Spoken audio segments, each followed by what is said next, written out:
Good day, Dr. Sharmi. My name is Sharni. The case study is Tabung Haji scandal and illegal dividends. These are my group members. Today, I'm going to present about the case study background. The government has released a report on Lembaga Tabung Haji highlighting illegal dividend distribution, a write-down of assets, and allegation of accounting irregularities. The fund has a financial gap of 4.1 billion between its total asset and liability, making it ineligible to pay dividends to depositors. The pre-claimage fund in Malaysia has insufficient asset to cover its debts and has been declaring dividends since 2014. Fund's asset to the liability ratio has increased from an estimated 98 cents to an estimated 1 ringgit. Malaysia Fund Tabung Haji must make a profit to distribute dividends to its subsidiary Hibah. Dividend payments made since 2014 has not met the asset to the liability requirements, and Tabung Haji must have profit to distribute. Tabung Haji has a wider gap in finance of over 4.1 billion, which is not sustainable. A PwC financial analysis in 2017 claimed Tabung Haji discussed its profitability by structuring transactions to show profits and selling shares in BI Holding Berhad. The government is embarking on a recovery plan to plug the gap caused by the financial scandal.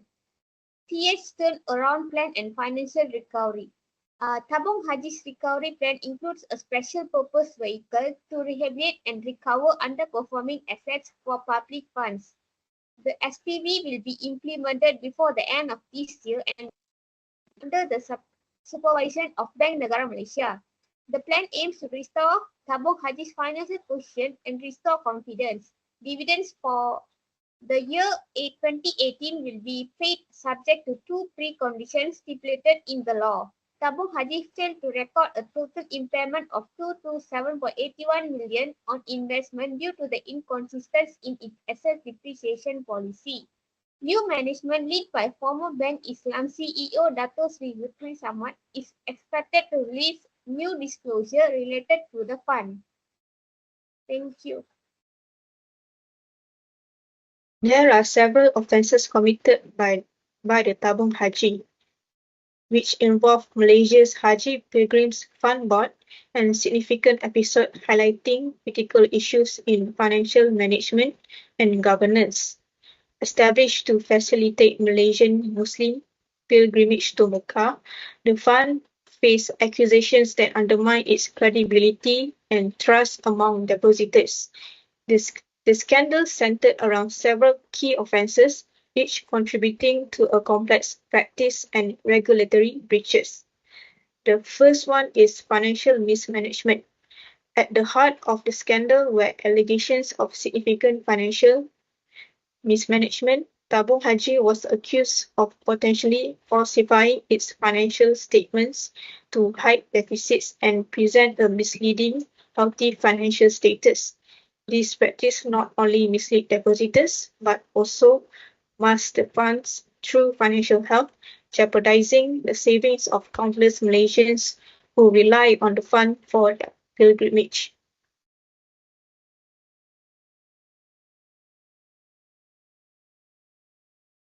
The next offences committed is improper investment. Tabung Haji was accused of engaging in high-risk and non-profitable investment that did not align with its primary objective of safeguarding depositors' savings. These investment choices raised concern about the fund's decision-making processes and whether the investment were made with due diligence and in the best interests of depositors. The third offences committed is conflict of interest. Allegations surfaced that contracts and investment decisions were influenced by individuals or entities with connections to board members or their associates. This practice not only compromised the integrity of the fund's operations, but also raised ethical concerns about favoritism and the potential misuse of depositors' funds for personal or political gain. The fourth offenses committed is lack of transparency. A significant criticism of Tabung Haji's management was the lack of transparency and accountability. The fund was accused of failing to provide clear and accurate information to depositors and the public regarding its financial health and investment activities. This opacity hinders stakeholders' ability to make informed decisions and eroded trust in the fund's management.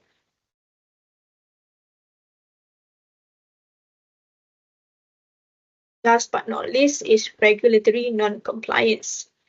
This scandal highlighted potential regulatory non-compliance, and Tabung Haji was alleged to have not fully adhered to the legal and regulatory requirements governing its operations. This lack of compliance not only posed legal risks but also indicated failures in oversight and governance, further worsening the fund's credibility issues. The impact of on individuals or organization due to the scandal of Tabung Haji. Tabung Haji, a fund created to preserve the savings for pilgrimage to Mecca, is in trouble. Individuals and the organization are affected by the scandal of Tabung Haji that had been established to be a custodian of money meant for people traveling to Mecca for religious purpose. As such, there have been adverse effects on confidence or depositors as well as their financial security, and it has also exposed serious governance and regulatory challenges in the agency. This chapter will bring out impacts on the scandals from various dimensions that have led to mistrust between depositors and issues related with organizational structures such as governance, compliance, business ethics, as well as risk management matters. Now I will be explaining the impact on persons, which loss of confidence and financial security.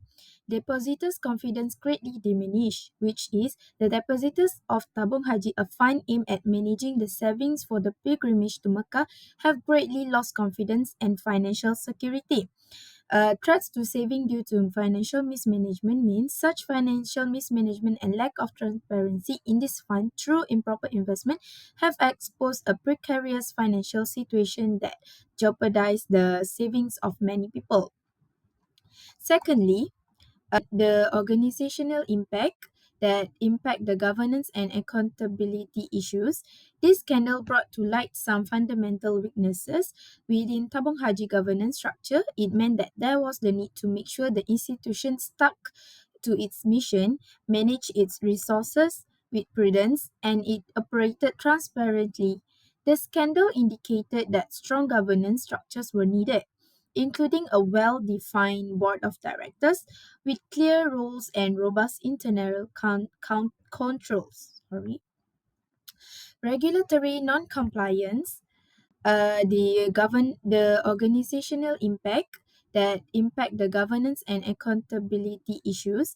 This scandal brought to light some fundamental weaknesses within Tabung Haji governance structure. It meant that there was the need to make sure the institution stuck to its mission, manage its resources with prudence, and it operated transparently. The scandal indicated that strong governance structures were needed, including a well-defined board of directors with clear rules and robust internal controls. Regulatory non-compliance.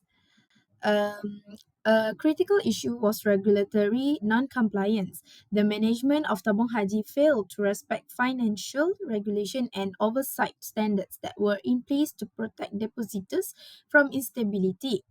This non-compliance exposed the fund to greater personal financial risk and undermined depositor confidence. Next, the ethical leadership and whistleblowing. This scandal mostly returned to the forefront the aspects that were missing or had not been highly stressed, which is ethical leadership and a robust whistleblowing framework. Institutions should make and enforce codes of conduct that promote ethical behavior and hold people liable for breaches. A robust whistleblowing framework would let employees and stakeholders report unethical behavior without the fear of retaliation, hence possibly averting scandals before they escalate. Finally, risk management practices. The core issue that came out was the need for proper risk profiling and diversification of investment. Essentially, risk management involved identification, assessment, and mitigation of potential risk, minimization of impacts from poor performance in any single investment to ensure financial stability.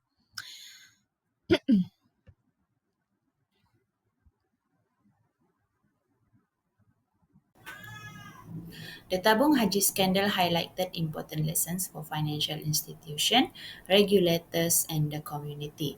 As an organization that managed Muslim savings for their pilgrimage to Mecca, Tabung Haji revealed key issues in financial management, governance, and regulatory oversight. My name is Nur Shakina. At this slide, I'm going to simplify the lessons to improve financial system. Number one is strengthening governance and accountability, which is point number one is importance of robust governance structure. The Tabung Haji scandal revealed major flaws, highlighted the needs for strong board, clear roles, and robust internal controls to prevent mismanagement and corruption. Number two is regular audits and transparent. Regular, independent audits and transparent reporting are crucial for maintaining financial transparency, fostering trust, and reducing the risk of financial mismanagement. Next slide is enhancing risk management practice, which is point number one is comprehensive risk assessment. Effective risk management involves identifying and addressing risk.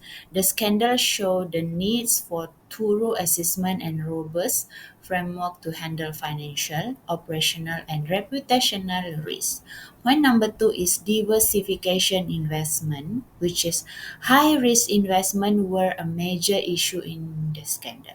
Diversifying investment reduce risk and improve financial stability by minimizing the impact of any single poor performing investment.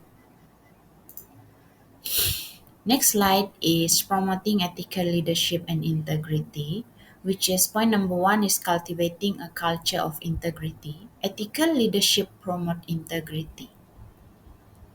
Leaders must prioritize ethics and set a good example with enforced codes of conduct ensuring accountability. Next point is encouraging whistleblowing. A strong whistleblowing system enables reporting of unethical behavior without fear. Secure reporting channels and protection for whistleblowers could help mitigate the scandal. The next lesson is ensuring effective regulatory oversight, which is point number one is strengthening regulatory framework. Clear guidelines for financial management, investment, and reporting are essential for maintaining financial integrity and ensuring compliance with legal and ethical standards. Second is enhancing regulatory enforcement. Active enforcement of rules through regular inspection and prompt corrective action ensures compliance and effectively address misconduct. Last lesson is building resilient institution, which is point number one is developing crisis management plans. Institution need plans to handle crises like financial problems, operational issues, or reputation damage. These plans should cover how to communicate, reduce risk, and recover effectively to stay resilient. Last one is investing in technology and innovation. Using advanced technology can boost financial management and oversight. It helps with reporting, risk management, and compliance, making operation more efficient and transparent. Moving on to the conclusion. As people of Malaysia, we have a collective responsibility to ensure that this culture of embezzlement and corruption is eradicated from our daily lives. Of course, this can be done by putting laws and practices in place. and for us to follow those rules. However, it is also important to know that we have to change the culture. And what I mean by that is sometimes we take things for granted in order to show our appreciation of the hard work of public servants. We often give gifts. While this is well intentioned and well meaning in their intention, and oftentimes pure, it can also be seen as an ulterior motive in order to gain favors. As for the public servants, it can also be seen, it can also create a sense of entitlement in order for them to prioritize you because you've given them a gift. So, as being the people, we have to demand transparency and accountability of those in power and with authority. This is in order to make sure that the standard does not drop. Because for corruptors, for people who are participating in corruption, they are people without principles and they lack ethical or moral compass, as seen in the Tabung Haji scandal. It is an institution designed to help Malaysian Muslims to perform their pilgrimage, which is a religious practice. However, for corruptors, this is no line too far to cross.